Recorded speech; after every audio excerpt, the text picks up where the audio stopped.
Well, for a fraction of a minute there, it looked like we might get a reprieve from tariffs as the tax on the Canadian imports of the U.S. was expected to take effect on day one of President Trump being in office.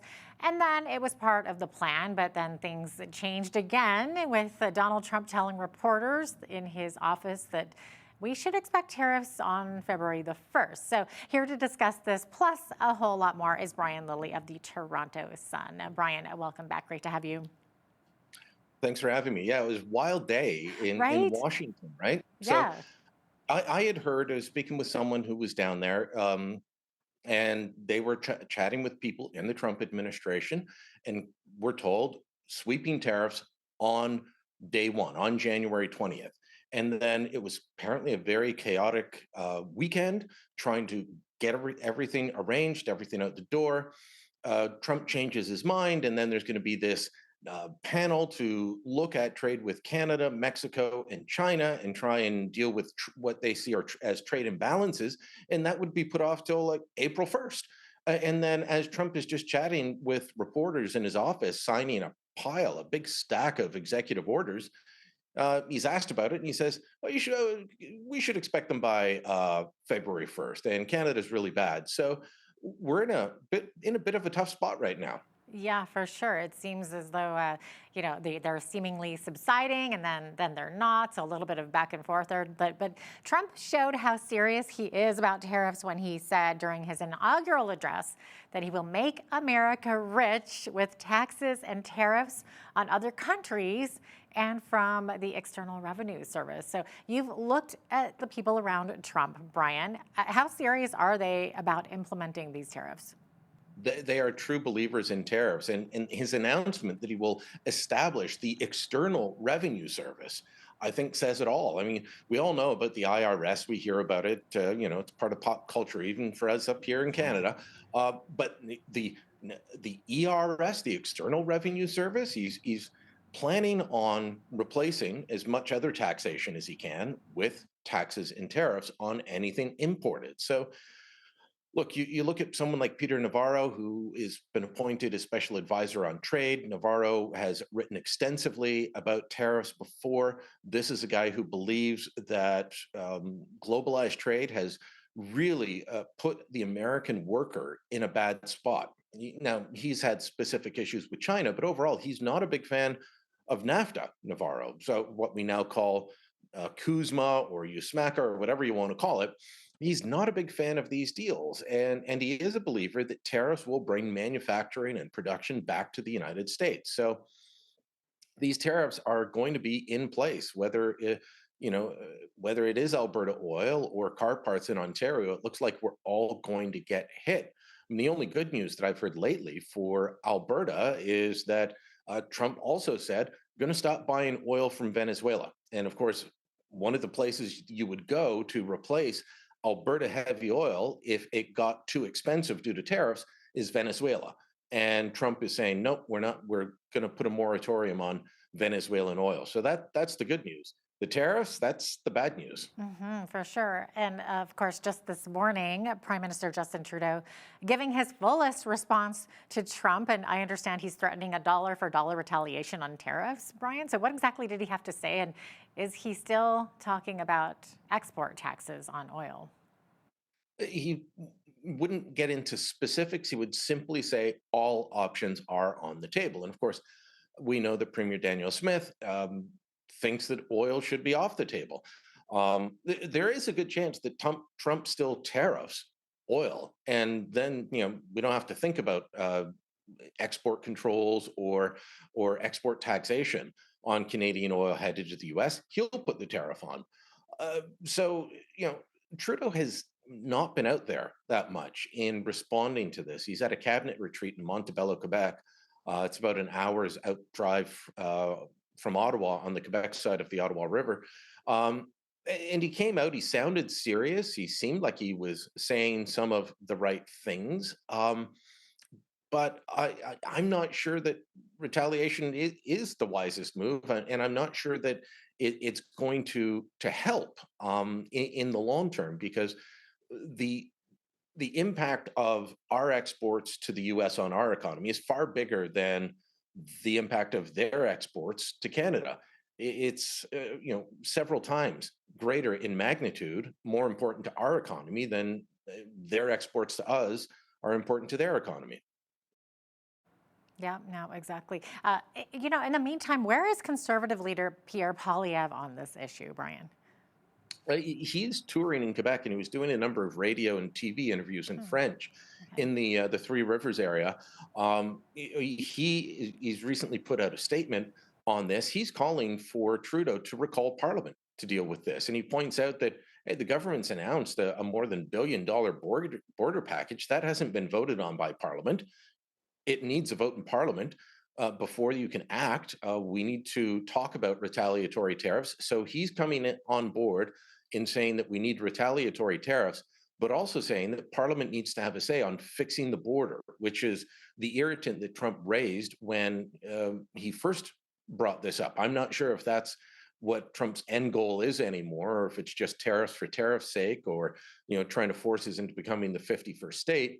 But Poilievre is saying we need to act on the border. We need to recall Parliament. We need MPs having a say in this, and not just letting.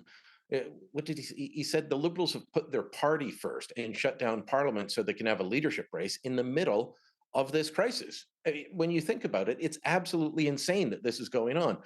I keep saying we need leadership in Ottawa. Instead, we got a Liberal leadership race in Ottawa. Yeah, it is a crisis. You are right about that. So, Brian, what is Canada's answer then? I understand that there's a poll out with some suggestions.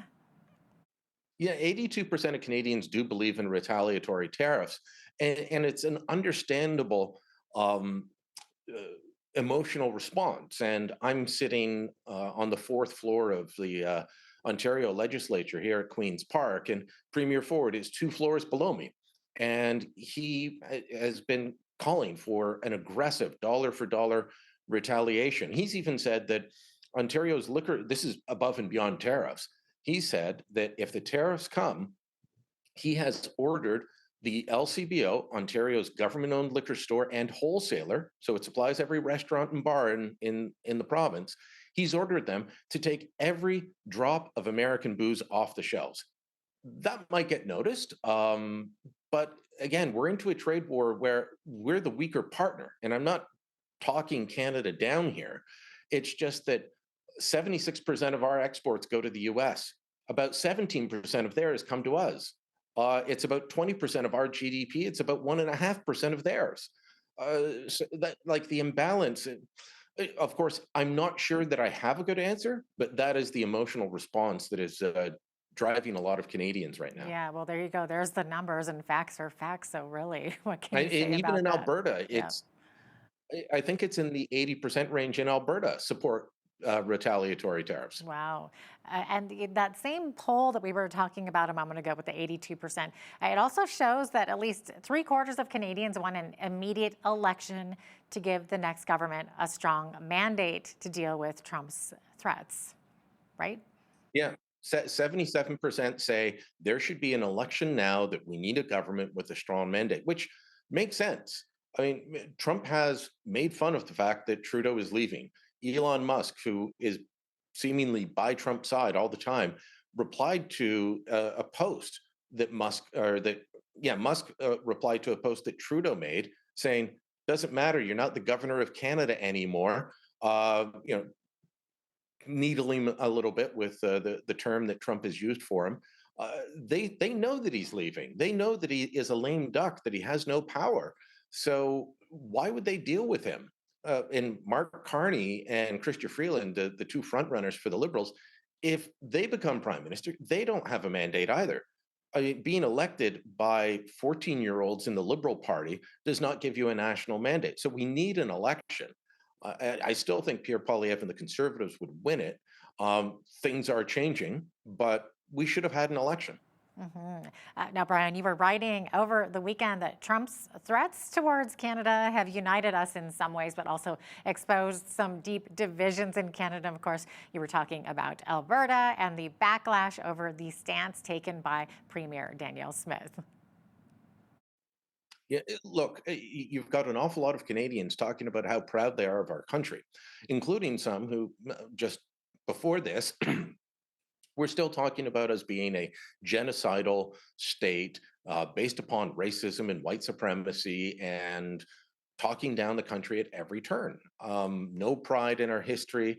Um, you know, you know, Justin Trudeau told the New York Times just after he was elected, of course, he famously said that Canada has no core national identity. There's no mainstream, that we're the first post-national state. He's also called us a genocidal state. Now they're all wrapping themselves in the flag. So there's an outburst of patriotism because I don't think most Canadians want this country to become part of the USA. But so that's the good side. Donald Trump has Canadians being patriotic again. I didn't have that on my bingo card, but there we are. But at the same time, there is this deep divide in along the East-West split. I can't believe some of my colleagues in the media business calling Danielle Smith a traitor. I know Rick Bell at the Calgary Sun, he's been writing in defense of her, and so have I. I can understand her position. I can understand Doug Ford's position. They're each looking after their own constituency, calling them traitors, constantly talking down a large part of the country. I mean, do these folks not travel to Calgary? Do they not go to Lethbridge? Do they not visit Saskatoon? Probably Straight not. across Saskatoon and Alberta, I've been, well, I do. And I've been hearing from people who are talking about how angry they are. Some of them, they don't like the retaliation argument. They side with Premier Smith. Others simply don't like the way that Alberta is being used. I mean, the Trudeau government has abused your biggest industry for nearly a decade and tried to shut it down. And just recently with the emissions caps, which are production caps, it was an attempt to hobble Canada's oil industry. And now it's seen as the #1 bargaining tool for dealing with Trump. And suddenly Alberta oil is Canada's oil, and it's something that we all need. You pick a lane, and preferably one that isn't driving division in the country. It's very sad to see. If this isn't handled well, I think it will lead to an increase in Western separation sentiment at the same time as the Parti Québécois is running to be the next government, and they're in the lead in the polls in Quebec, and their leader is promising another referendum on separation for Quebec. Okay, Brian, almost out of time here. So really quickly, as we were talking about getting Parliament back into work there's some lawyers acting on behalf of two men from Nova Scotia. Now, they filed a federal court challenge on the decision to prorogue Parliament, citing concerns of the negative impacts on democracy, rule of law, and Parliament's ability to respond to Trump's tariff threats. So the current update is that the Chief Justice has granted a motion for an expedited hearing on the legal challenge, which will occur on February 13th and 14th. What are your thoughts on all of this? Well, look, it's a long shot to try and do this because royal prerogative, which is how prorogation is granted, is very wide and sweeping in Canadian democratic tradition. There was a case, though, in 2019 where someone successfully sued over Boris Johnson in the UK doing prorogation, and it was argued that it was unconstitutional and Parliament was recalled. Our courts do love looking at other jurisdictions and bringing in their laws and their decisions. So this could happen. I'm surprised that they got the hearing, and it was a 30-page judgment from the Chief Justice of the federal court on why they granted the hearing. So it'll be interesting to see. Unfortunately, it's still several weeks away, as you said, February 13th and 14th. Yeah, there you go. Valentine's present, I guess. Brian Lilley of the Toronto Sun, thanks so much for joining us today. Always a pleasure having you on. Thank you.